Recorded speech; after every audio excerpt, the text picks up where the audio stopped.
Hi, my name's Maria Tellier, and I am the Assistant State Director for MUFON's New Mexico chapter, and I'm also the State Section Director for the counties of Doña Ana, Hidalgo, Lincoln, Luna, and Otero.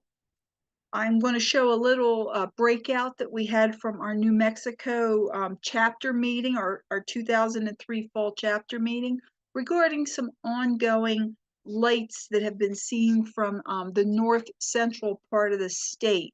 They're being seen pretty regularly. We're getting a lot of reports for them, and a lot of other sites are getting reports in the New Mexico area for these. The ones we're going to discuss today happen primarily between 9:30 and 11:30 p.m. to 2 and 4 a.m., and they are visible to the naked eye. This map that you see here is a field investigator went up to record these lights for me, and he drew these areas on a map and showed exactly where he recorded from. And I'm going to show you that recording here shortly. If you want to look at a Google map for more with the state roads called out, this is in the area of Velarde on the east side of the state off of Route 68, and on the west side that's State Road, 84 will be the ones that'll be shown a little later in the or in the earlier morning. And then the map on the left-hand side just calls out the cities and whatnot, so people could get just a little more familiar with the area that this is happening in. But this is an actual real-time recording of the lights, and this is the speed at which they travel, and this is what you can see with the naked eye. This was recorded with a GoPro camera just on a tripod, while the field investigator, he had brought somebody with him, and they met with someone who had called me. He actually got my name when he did a Google search. I host a monthly meeting in Alamogordo called Coffee Cups and Flying Saucers. We meet on the third Saturday of every month at Mad Coffee on 10th Avenue in Alamogordo. And I just advertise that in a free online Alamogordo daily news thing. But it makes me come up in Google searches sometimes when people are trying to investigate UFO sightings, I suppose is what they Googled. I'm really not sure. But my email address was there. And so the individual, he looks at these every night. He works night shift, and he sees these lights in the sky, and he wanted to get to the bottom of it. And I said, sure, I'll investigate it a little further. At first I ruled out airplanes. I ruled out, the satellites that I could see. I ruled out, as much interference as I could. And, he sent me so many videos that I spoke with a field investigator who lives in Santa Fe, Shane, and he said, yeah, I'll go out there with someone on a company, and we'll take a look at him, just see if this really is happening every night. And it was. So the footage you see was shot September 9th at 11:02 p.m. And then again, towards the end, there's the ones that were 2:20 a.m. And again, this was not evidence in any MUFON case. This was just someone who randomly emailed me and wanted some answers. Shane sent me some field notes in addition to that map you saw, and this is what he said regarding his observations of the objects. They traveled at what seemed to be a steady speed and performed smooth, odd jinks and maneuvers. With a scope, it was hard to see anything other than a pinprick of light that fluctuated between bright and very dim. All of the objects seemed to be following the same rough course. I would estimate the elevation was no more than 20 to 25 degrees for the highest ones, with the majority no more than 5 to 10 degrees. It was kind of hard to follow them through the entire movement. The lights will seem to fade in and out when observed. So those were his observations, and those were also a lot of other people. That's the way they described them. So based on that, and I looked into the MUFON CMS, I found cases going back as far as 2021 in this same area of the state at that same times. that were seeing the same things. And then I even went to the National UFO Reporting Center's website. Now they don't investigate case; they just report them. People can call up and report, or can email in and report them. And I found quite a few also on that site. And these lights are being observed nightly in Santa Fe, the Carson National Forest, Abiquiu, Velarde, and along the Jimenez Caldera and mountain range. Again, this is not evidence, and anybody that lives in those areas, and we're talking about a 7,000-foot elevation, you can record these with a cell phone, because I've gotten plenty of them that were recorded with a cell phone, with an iPhone. So this, we have a field investigator named Steve, who also lives in Santa Fe, and he's a cinematographer.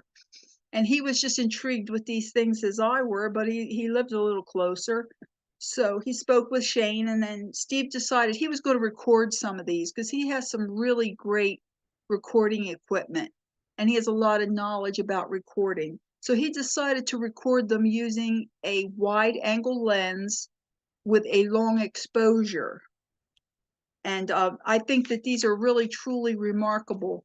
And it's a little overwhelming at first when you look at this, especially that green laser that you see there. That green laser was on the end of his camera lens, and it was helping him to pinpoint those objects and take pictures of them one by one. And that's going to come up a little later when we show you what we think is a resolution to that. You'll see how important those green lasers are. But this thing is moving a lot quicker, because every frame equals 5 minutes of real time. And this was recorded again September 22nd from 9:28 p.m. until 10:20 p.m. So, and like I said, if you look at it, we can all pretty much, figure out what the clouds were. But if you look at the top of the Jimenez Mountains there, you'll see what looks like dashes, dash, dash, dash, running across the tops of them. Now, we were able to look that up pretty easily and discover that those were planes. Those were airplanes just zipping across. Of course, they're going much faster in this video than they were real time, but it was easy to determine what they were. But all these little scatters, we called them orb scatters, were everywhere. And in real time, they were moving at the speed of the first video that I sold you. These are just speeded up due to the way that they were recorded by Steve when he had his camera set up. So he put a lot of time and effort into that. And I wanted to show you, this is a screenshot of his computer screen. On the left-hand side, he has queued up a timing loop. And on the right-hand side, you can see all these there's little files on the side, are all little pictures that were taken by that green laser that you saw. Every individual one was a picture, a snapshot of that object that he was zeroing in on at that time.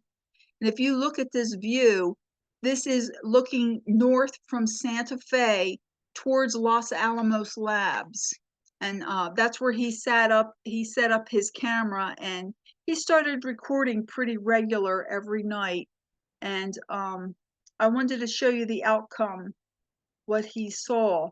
When he recorded, oops, I went the wrong way. Sorry, guys. Go this way, there you go. This recording was taken from a rooftop in Santa Fe on October 11th at 10:12 p.m. And what Steve was able to do is he was to use a free program called Stellarium. And Stellarium allows you to go back into history, and you can record with that what's going on in the sky in any direction at that time. So what he was able to do, these grid lines that you see are longitude and latitude, and they correspond with that view you saw looking up at towards Los Alamos Labs. He was able to do this on his recording from Stellarium and his recording that he took from the rooftop in Santa Fe. So he synced the two of them up together, and when he did that, he noticed that the objects that were in the video he took from the rooftop matched satellites that were on Stellarium. And what you see here with his screenshot, he's clicking, he's moving forward a few seconds, and then he'll click on one of those objects of light, and it pops up from Stellarium and tells him exactly what satellite that was. And the vast majority of these were Iridium satellites, or there's a NORAD satellites. And there was a lot of those damn Starlink ones out there too. But what we couldn't figure out is, why were these things visible to the naked eye at that time every night? You know, the majority of these ones that he's looking at here were only visible with his wide angle lens, you know, with the long exposure. But everyone, you know, is seeing them with the naked eye in that time frame of 9:30 to 11:30, and then again from 2 until 4. So Steve got these diagrams off the internet, which show you on the left hand side of your screen, that would be representing the 9:30 to 11:30, and you can see that the sun is setting, and the little red circle you see is the area where he was shooting the footage from of the lights. And you can see that the sun is setting, and it's at a certain angle, and it's at that same opposing angle between 2 and 4 a.m.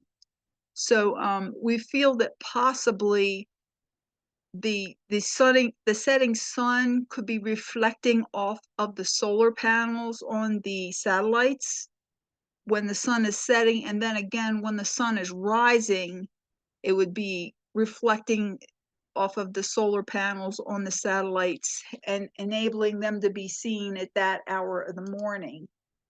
So again, that was a shot of his screen with the longitude and latitude.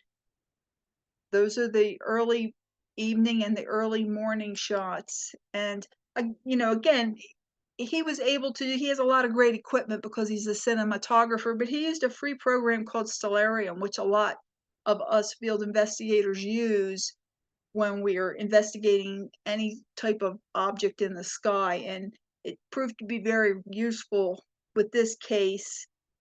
We've been able to, I mean, there was a lot of objects in those recordings that were not satellites, objects that were changing directions and whatnot. But now, by us eliminating 98% of the scatter in those, we can concentrate on the ones that are left that we don't know what they are, because when you click on them, they're not satellites.